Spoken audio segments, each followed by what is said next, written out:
Welcome to Steep Concept. The topic of discussion is chemical reactions of alkanes. alkanes के reactions को study करते हैं। इससे पहले अगर अभी तक आपने मेरा चैनल सब्सक्राइब नहीं किया तो पहले चैनल को सब्सक्राइब कर ले और साथ में बेल आइकन को ज़रूर प्रेस कर दें ताकि ऐसी ही इन्फॉर्मेटिव वीडियो आपको मेरे चैनल से मिलती रहे। तो ये देखते हैं अल्केन्स की रिएक्टिविटी कैसी होती है और ये कौन कौन से केमिकल रिएक्शन जो है वो शो करते हैं। अगर रिएक्टिविटी की बात करें अल्केन्स की रिएक्टिविटी, तो रिएक्टिविटी इनकी बहुत कम होती है। हमें पता है एल्केन्स को पैराफिन्स भी कहा जाता है। मैंने एल्केन्स के इंट्रोडक्शन की वीडियो अपलोड की हुई है अपने चैनल पे, अगर आपने वो वीडियो नहीं देखी तो उस वीडियो को देख लें। एल्केन्स को पैराफिन्स कहा जाता है कि ये बहुत कम रिएक्टिव है। ऑर्गेनिक कंपाउंड की वो क्लास है ये एल्केन जो सबसे लीस्ट रिएक्टिव है, कम रिएक्टिव है। इसकी वजह एक तो है नॉन पोलैरिटी, ये नॉन पोलर होते हैं, नॉन पोलैरिटी, और दूसरी इसकी जो रीज़न होती है वो है इनर्टनेस ऑफ सिग्मा बॉन्ड।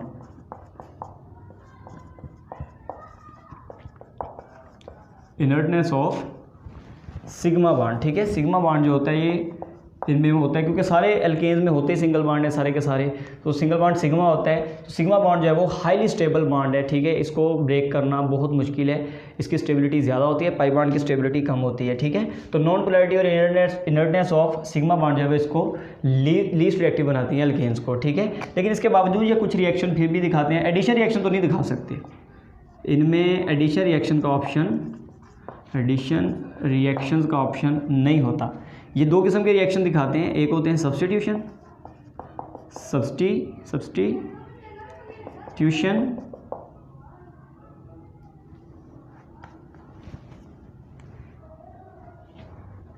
तो ये दिखा सकते हैं जी सब्स्टिट्यूशन रिएक्शन, ये होते हैं इनके। दूसरे इनके होते हैं ऑक्सीडेशन रिएक्शन,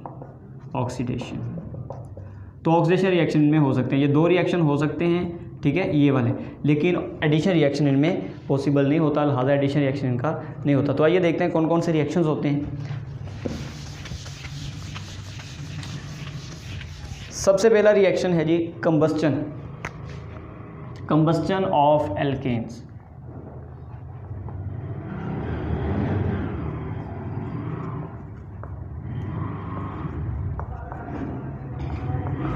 कंबस्टन का मतलब हमें पता है, कंबस्टन मतलब जलने का अमल, ठीक है। कंबस्टन मतलब जलाना किसी कंपाउंड को।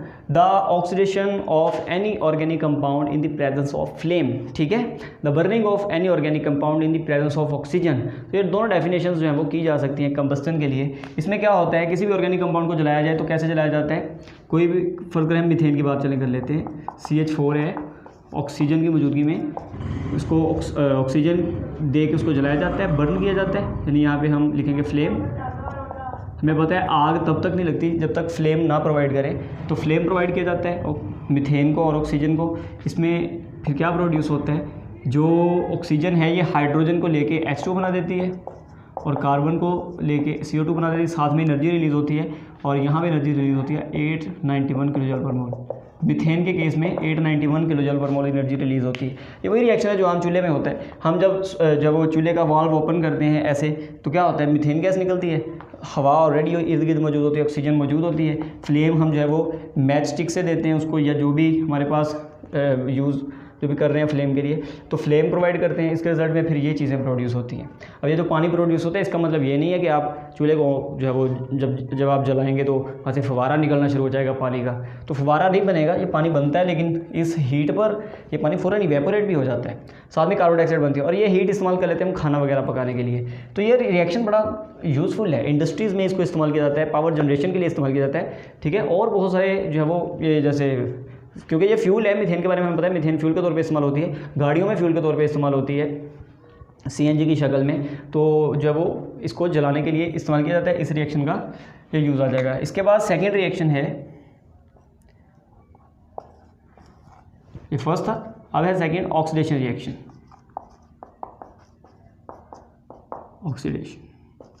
ऑक्सीडेशन भी दो तरह की होती है, एक नॉर्मली ऐसे ही जैसे हमने जलाया, ठीक है, लेकिन ये ऑक्सीडेशन नहीं है, ये तो कंबस्टन ही उसमें काउंट किया जाएगा। ऑक्सीडेशन का मतलब होता है एक ऑक्सीजन का, नेचुरल ऑक्सीजन का ऐड होना। यहाँ पे तो 2 ऑक्सीजन ऐड हुई हैं, ठीक है, मॉलिक्यूल पूरा ऐड हुआ है ऑक्सीजन का।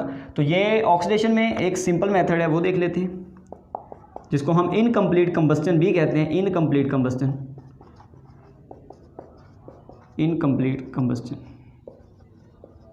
अगर आप कोई भी जब वो एल्केन लें, फ़र्ज़ करें मीथेन है, ठीक है, आप लिमिटेड सप्लाई दें ऑक्सीजन की, ठीक है, जैसे एक बंद कमरे में होती है ऑक्सीजन की, एक लिमिटेड सप्लाई प्रोवाइड करें इसको। तो ऐसे लिख लेते हैं ऑक्सीजन, जब वो नेसेंट ऑक्सीजन लिख लें इसको, नो प्रॉब्लम। तो क्या होता है, ऑक्सीजन के साथ कार्बन मिलके CO बना देती है, और हाइड्रोजन जो है ये ऑक्सीजन के साथ मिलेगी। चलें इसको आप O2 लिख लें, वैसे इसमें कोई प्रॉब्लम नहीं है, नेसेंट भी लिख लें, नो प्रॉब्लम, ठीक है। O2 है, जितनी भी इसकी क्वांटिटी, H जो है वो यहाँ से O लेके H2O बना देगा। इक्वेशन बैलेंस करना जरूरी नहीं है ऑर्गेनिक केमिस्ट्री में, आप सिंपली ऐसे भी लिख सकते हैं। तो ये बन जाएगा H2O, और साथ में यहाँ पे कार्बन भी बनती है, हीट भी बनती है, ठीक है। अब ये देखिए, ये जो यहाँ पर ऑक्सीजन है इसके पास, ये जो ऑक्सीजन यहाँ पर आपको नज़र आ रही है, ये एक है, यहाँ पर 2 ऑक्सीजन थी, तो ये ऑक्सीडेशन है, इसको इनकम्प्लीट कंबस्टन कहा जाता है। Limited supply of oxygen provide करने पर ये जो है वो रिएक्शन करवाया जा सकता है। दूसरी है कैटालिटिक ऑक्सीडेशन।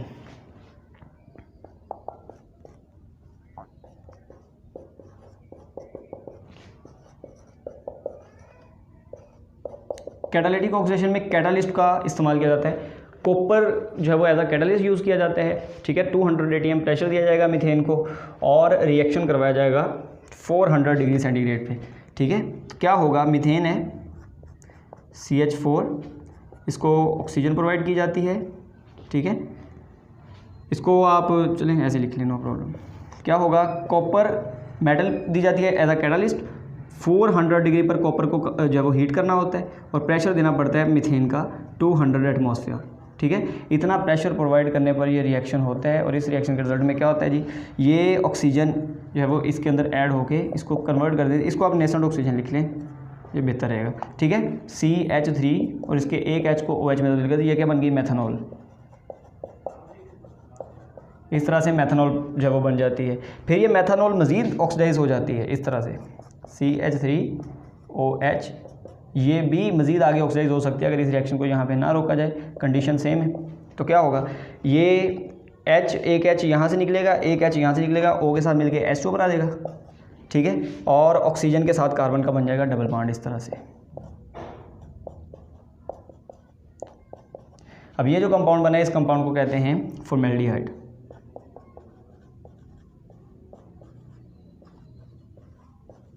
तो इस तरह से फॉर्मेल्डिहाइड प्रिपेयर हो जाते हैं।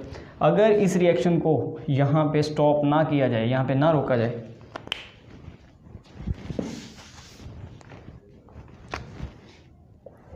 तो ये जो फॉर्मेल्डिहाइड बना है ये मज़ीद ऑक्सीडाइज हो जाता है इस तरह से।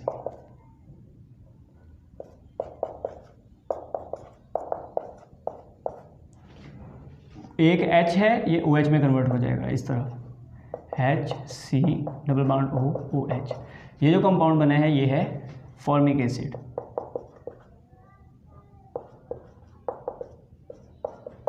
यानी एक कार्बोक्सिलिक एसिड बन गया। फिर अगर यहाँ पर भी कंबस्टन ना ऑक्सीडेशन ना रोकी जाए, सेम कंडीशन प्रोवाइड करके रखें, तो ये कंपाउंड फिर ऑक्सीजन के साथ रिएक्ट करता है, ये H निकलता है, ये H निकलता है, H2 बन जाता है, और साथ में कार्बन डाइऑक्साइड बन जाती है CO2। तो देखिए सिमिलर जो है वो प्रोसीजर हो रहा है। यहाँ पर भी H2 और CO2 बनी, साथ में हीट बनी थी, एनर्जी, लेकिन यहाँ पे हम कैटलिस्ट प्रोवाइड कर रहे हैं, इस वजह से हीट तो नहीं निकलेगी, लेकिन ये रिएक्शन जो है वो इस तरह से जो है वो स्टेप वाइज प्रोसीड करता हुआ फाइनली हमें दोबारा वही प्रोडक्ट मिल जाते हैं, कार्बन डाइऑक्साइड एंड H2O।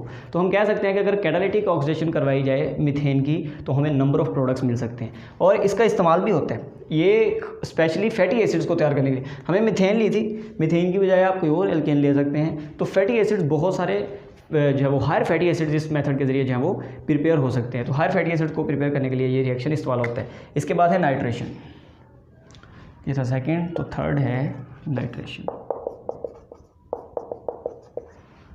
बहुत इजी है, किसी भी एल्केन को लेके, जैसे मीथेन है CH3H लिख लें इसको, और इसका रिएक्शन करवा दें HNO3 के साथ, HNO3। अब ये जो HNO3 है इसमें इस तरह से OH ग्रुप जुड़ा होता है, एक ऑक्सीजन इधर होती है, एक डबल बॉन्ड के जरिए ऑक्सीजन जुड़ी होती है, माइनस प्लस। तो इस तरह से ये जो OH है इसको आप ओपन करके भी लिख सकते हैं, इसमें कोई प्रॉब्लम नहीं। तो आप इसको ऐसे लिखें कि ये HONO2 यानी HNO3 है, HO अलग लिख लिया, NO2 अलग लिख लिया, ये OH और ये H मिलके बना देंगे H2O। ठीक है। मिथाइल ग्रुप NO2 के साथ जुड़ के बना देगा नाइट्रोमीथेन CH3NO2। तो ये नाइट्रोमीथेन जो है वो बन जाती है, नाइट्रो एल्केन्स में जो है वो कन्वर्ट हो जाते हैं ये कंपाउंड नाइट्रोमीथेन। तो ये हमने मीथेन ली तो नाइट्रोमीथेन बनी, इथेन होता नाइट्रो इथेन बनती। तो जितने भी ये नाइट्रो कंपाउंड्स बनते हैं एल्केन्स के जो नाइट्रो कंपाउंड बनते हैं ये सॉल्वेंट्स के तौर पे इस्तेमाल होते हैं। इसके अलावा ये और बहुत सारे इनके जो है वो यूज़ होते हैं मुख्तलिफ ऑर्गेनिक कंपाउंड्स के आगे मज़ीद आगे प्रिपरेशन करने के लिए। तो ये प्रिपरेशंस में यूज़ किए जाते हैं नाइट्रो एल्केन्स। इसके बाद लास्ट रिएक्शन है एल्केन्स का, लास्ट रिएक्शन है एल्केन का, वो है हेलोजिनेशन। ये बनेगा पहला, दूसरा, 3 का लिया तो चौथा बनेगा ये।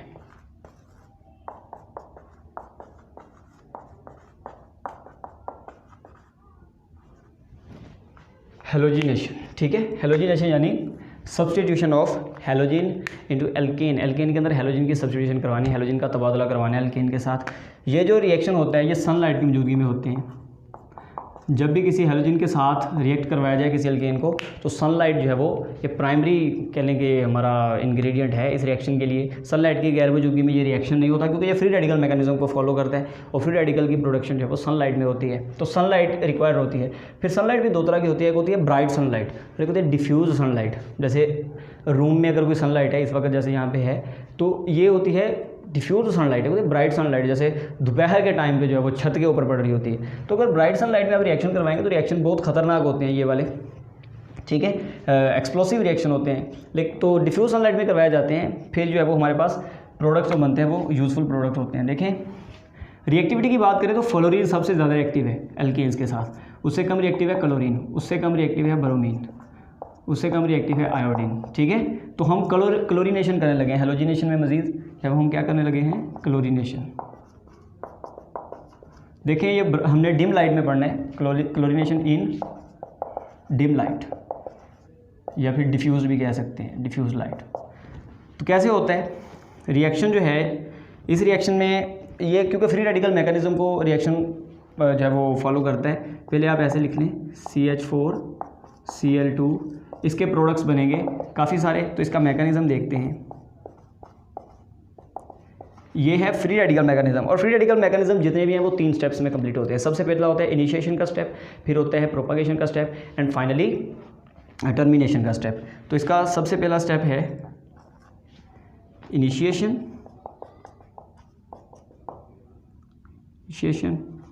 इनिशिएशन के स्टेप में क्या होता है, क्लोरीन का जो क्लोरीन से बॉन्ड है, ये जो क्लोरीन का क्लोरीन से बॉन्ड है ये सनलाइट में होना है रिएक्शन। ये HV नहीं इसको पढ़ना आपने, बुक के ऊपर लिखा होता है, आप उसको HV पढ़ लेते हैं। तो ये Hν है, ठीक है, Hν यानी एनर्जी ऑफ फोटोन, ठीक है।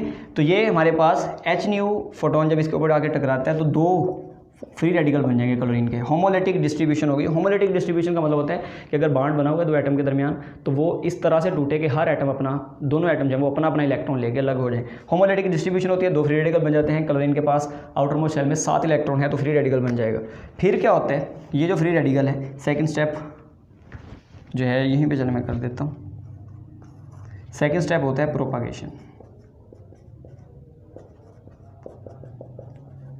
ठीक है। प्रोपागेशन जो है इसके अंदर, इसके रिएक्शन में इधर लिख देता हूँ। प्रोपागेशन स्टेप के अंदर क्या होता है, ये जो क्लोरीन का एक फ्री रेडिकल बना है ये CH4 के साथ रिएक्ट करते हैं, क्लोरीन का फ्री रेडिकल, इसमें से एक हाइड्रोजन निकाल के बना देता है HCl, ठीक है। साथ में बन जाता है मिथाइल फ्री रेडिकल CH3, ये फ्री रेडिकल बन जाता है, ठीक है। इस तरह से ये जो मिथाइल फ्री रेडिकल है, मिथाइल फ्री रेडिकल मज़ीद रिएक्ट करता है क्लोरीन के एक और मालिक्यूल के साथ Cl2 के साथ।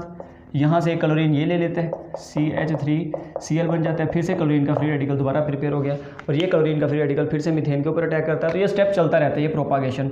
ये आगे हम डिटेल में देखते हैं प्रोपागेशन कैसे होती है। फाइनली होती है जी टर्मिनेशन, थर्ड स्टेप।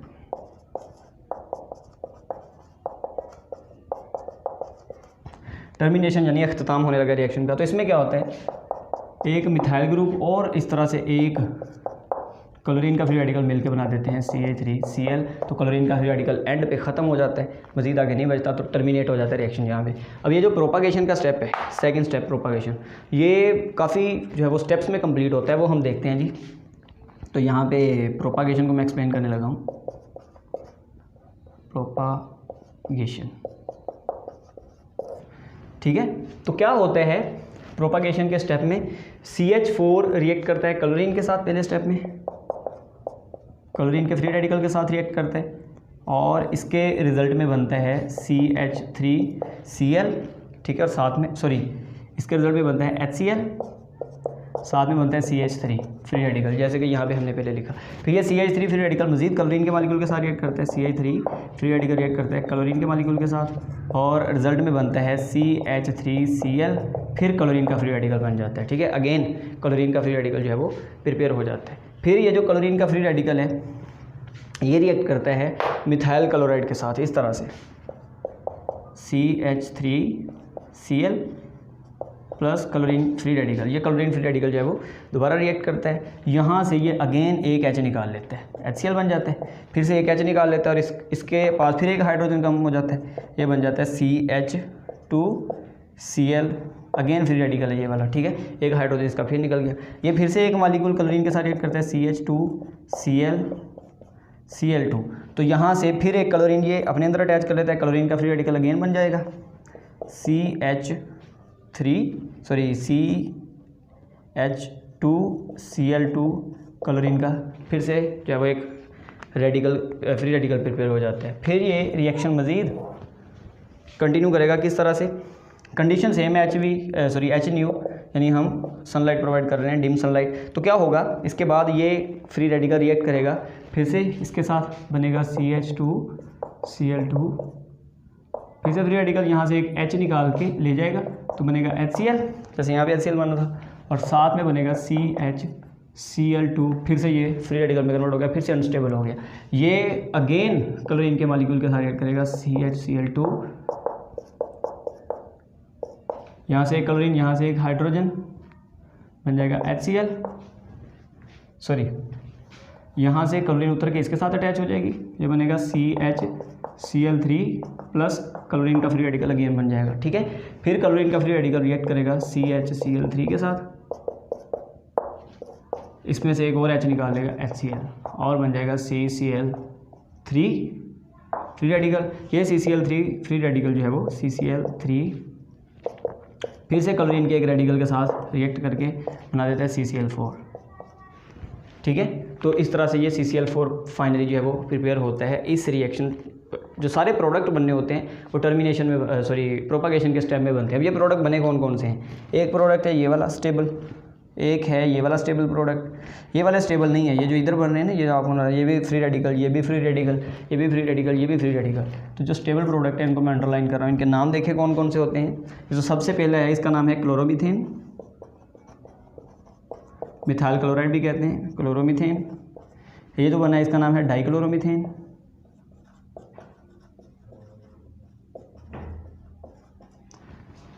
ये जो बना है इसका नाम है क्लोरोफॉर्म या ट्राइक्लोरोमीथेन।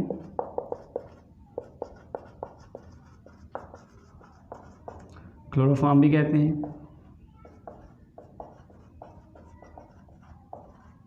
और ये जो एंड पे बना है इसका नाम है टेट्राक्लोरोमीथेन।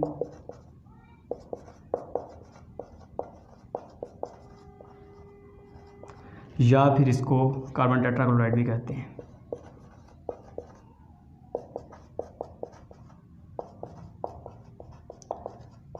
ये रिएक्शन भी जो है हेलोजिनेशन, ये काफ़ी इंपॉर्टेंट है। कार्बन टेट्राक्लोराइड और क्लोरोफॉर्म जो आपको नज़र आ रहे हैं ये इंडस्ट्रियल सॉल्वेंट के तौर पे इस्तेमाल किए जाते हैं, वैक्सेस के लिए, रबड़ के लिए, और भी इनके बहुत सारे यूजेज हैं ड्राई क्लीनिंग वगैरह में। तो ये हमारे पास हैं रिएक्शंस ऑफ एल्केन्स। अगर आपको टॉपिक अच्छा लगा है तो वीडियो को लाइक कीजिएगा, साथ में मेरे चैनल को सब्सक्राइब कीजिएगा। और अगर आपको इस टॉपिक में से कोई भी आपका क्वेश्चन है तो कमेंट बॉक्स में क्वेश्चन आपने लाजमी लिखना है, मैं उसका प्रॉपर आंसर देने की कोशिश करूँगा।